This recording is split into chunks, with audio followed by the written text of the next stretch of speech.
Et si tout le monde se mettait au zéro déchet? Pourquoi ne pas revoir notre mode de vie pour faire attention à la planète et à l'environnement? C'est en tout cas l'objectif de l'association Versailles Zéro Déchet pour VZD. Pour en parler avec nous aujourd'hui, Marjorie Ducongé et Caroline Fèvre, fondatrices du groupe. Bonjour et bienvenue sur Sensation. Bonjour. Bonjour. Alors l'association Versailles Zéro Déchet existe depuis 5 ans maintenant, elle a été créée en 2015. Cela fait plusieurs fois que vous intervenez dans notre émission, mais une petite piqûre de rappel, ça fait pas de mal. C'est quoi Versailles Zéro Déchet? Versailles Zéro Déchet, donc comme vous le disiez, c'est une association qui a été créée, un groupe qui a été créé en 2015, qui a pour objectif de sensibiliser le grand public, les entreprises à la réduction des déchets. Donc pour cela, on mène différents types d'actions. Donc là, on va parler aujourd'hui des visites. On anime aussi des ateliers, on organise des répars cafés, des projections, des débats. Donc sur le thème de la réduction des déchets, de la démarche des zéro déchet, dont on parlera certainement un peu plus tard. Et quels sont les objectifs de l'association ?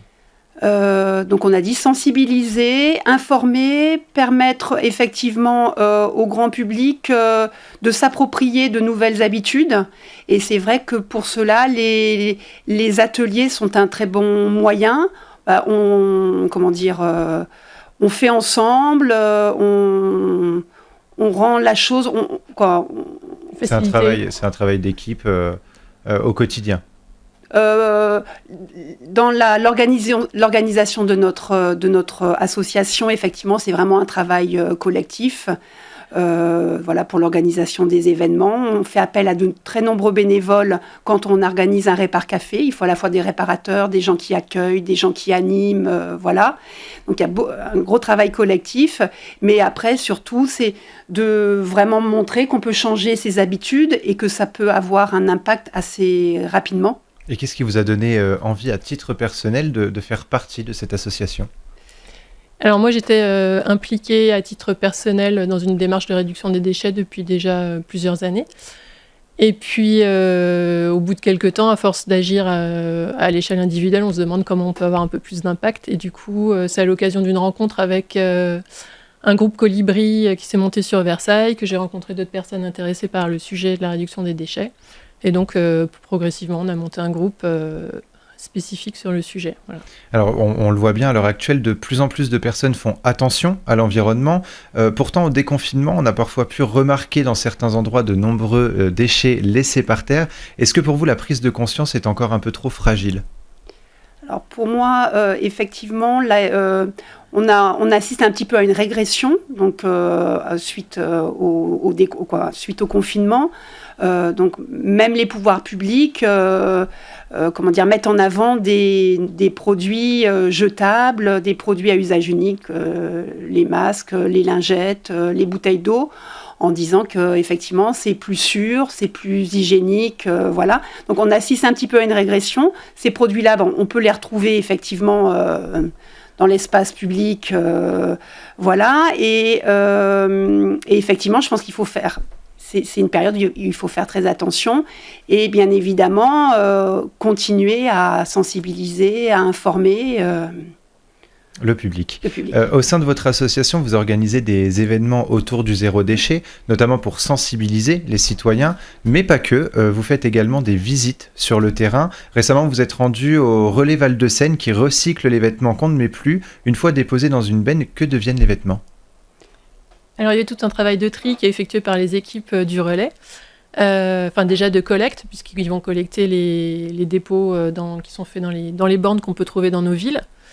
Et ensuite, du coup, il y a une chaîne de tri qui permet de distinguer les habits qui peuvent être réutilisés, donc revendus dans leur boutique qui s'appelle Dingue Fringue pour le relais. Il y en a d'autres qui vont être revendus à l'export. Et effectivement, les vêtements qui sont plus utilisables, eux, vont être recyclés. Donc, par exemple, les vieux jeans vont servir à faire de l'isolant acoustique et thermique. Ça s'appelle du métis, qu'on peut trouver dans les magasins de bricolage. Et il va y avoir des t-shirts qui vont être réutilisés pour faire des chiffons industriels, etc. Donc, il y a différents débouchés en recyclage également. Alors vous l'avez dit, certains sont revendus, d'autres recyclés en matière première. Beaucoup de citoyens ne connaissent pas encore ce système. Pourquoi est-ce que c'est important de recycler nos vêtements qu'on ne met plus ?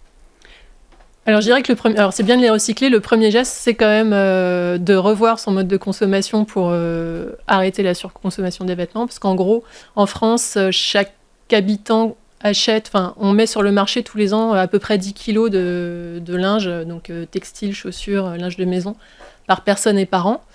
On n'en collecte que 3. Donc il y a un gros différentiel, c'est-à-dire soit les gens gardent des habits qui ne sont pas utilisés chez eux, soit ça part dans les poubelles d'ordures ménagères, donc à l'incinérateur ou en décharge, ce qui est quand même dommage puisqu'on perd la matière. Donc pourquoi c'est important ? Parce que déjà, il y a un très très gros volume au niveau des habits et ça a tendance en plus à augmenter avec tout ce qui est fast fashion, etc. Donc il y a un gros problème de surconsommation au niveau des vêtements. Donc déjà, le premier geste, ce serait de repenser sa consommation pour peut-être consommer moins, consommer mieux, avec des fibres textiles qui sont mieux recyclables, etc. Parce qu'il y a des problèmes de qualité avec la fast fashion, donc toutes les fibres synthétiques, etc. ne sont pas forcément facilement recyclables. Donc voilà, repenser son mode de consommation, faire durer ses habits le plus longtemps possible, donc privilégier la réutilisation, l'achat d'occasion, le troc, etc., le don. Et une fois que ces habits ne sont plus mettables, le recyclage. Donc faire l'effort d'aller les déposer dans une borne de collecte. Alors avec le coronavirus, l'association a dû annuler certains événements.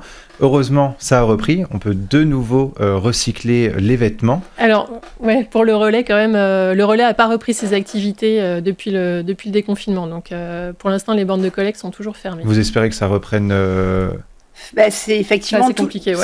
Tout est le marché. C'est compliqué. Ils peuvent pas exporter pour le moment.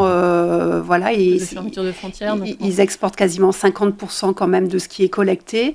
Donc on a échangé avec eux il y a un mois. Là, ils n'avaient pas vraiment de date à nous donner pour la réouverture. Voilà. Ce qui est un réel problème parce que effectivement on aime beaucoup faire cette visite là parce que on peut discuter beaucoup quand on fait la visite avec les gens qui sont sur la ligne de tri. C'est des gens qui sont très attachés à leur entreprise. Et il y a vraiment une dimension sociale, une dimension d'insertion de personnes en difficulté.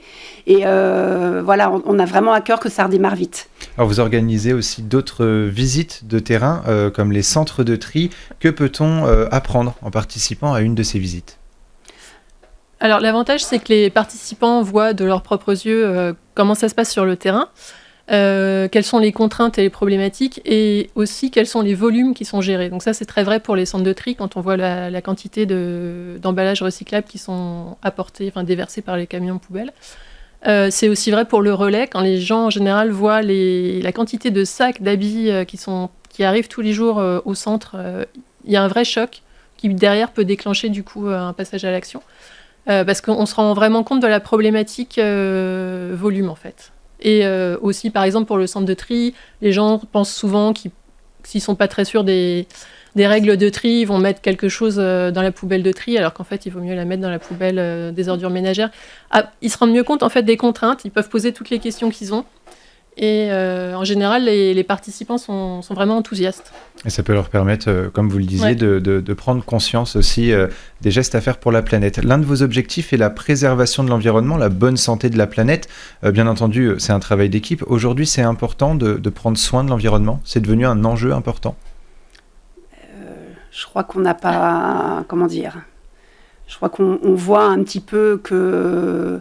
Comment dire, la surconsommation, nos modes de consommation, de nous déplacer, notre manière de vivre dans le monde fait beaucoup de dégâts sur l'environnement, sur la biodiversité, sur plein de domaines. Et que c'est une manière, donc il y a beaucoup d'axes, effectivement, il y a le zéro déchet, bien évidemment, il y a beaucoup d'axes pour diminuer notre empreinte sur l'environnement, hein. Mais c'est notre manière à nous d'agir. En tout cas, moi, je le vis comme ça. Ça coule de source. Il faut aujourd'hui agir pour l'environnement. Merci beaucoup, Marjorie et Caroline, d'avoir été avec nous. On peut suivre votre actualité sur votre page Facebook Versailles Zéro Déchet et prendre connaissance de vos événements à venir. Et pour revoir ou réécouter cette émission, rendez-vous sur notre site et application Radio Sensation.